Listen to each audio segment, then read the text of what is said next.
బహుశా ఎప్పుడు మీరు ఎన్నిసార్లు చెప్పారో తెలియదు సార్, మీ శ్రీమతి గారి పాత్ర మీ జీవితంలో, వారు వెళ్ళిపోయాక మీ బాధ. ఆ, నా గురించి తనకి ఏమీ తెలియదండి, ఏమీ తెలియదు.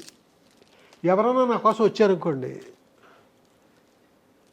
సినిమాకి ఎడిటింగ్ ఉంటుంది, డబ్బింగ్ ఉంటుంది, ఆర్ఆర్ ఉంటుంది, షూటింగ్ ఉంటుంది, ఇన్ని ఉంటాయి కదా. తనకి ఏమీ తెలియదు.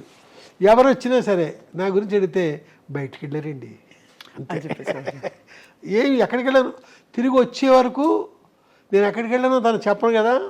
అలాగే నేను బయట అవుట్డోర్ వెళ్ళాను అనుకోండి షూటింగ్కి, తను ఫోన్ చేయడం కానీ ఏమీ చేయదు. నెల రోజుల తర్వాత మళ్ళీ ఇంటికి వెళ్ళాకనే నాతో మాట్లాడేది. ఈ లోపల ఫోన్లు గిళ్ళు ఎప్పుడు తను చేసిన గుర్తులు లేవండి.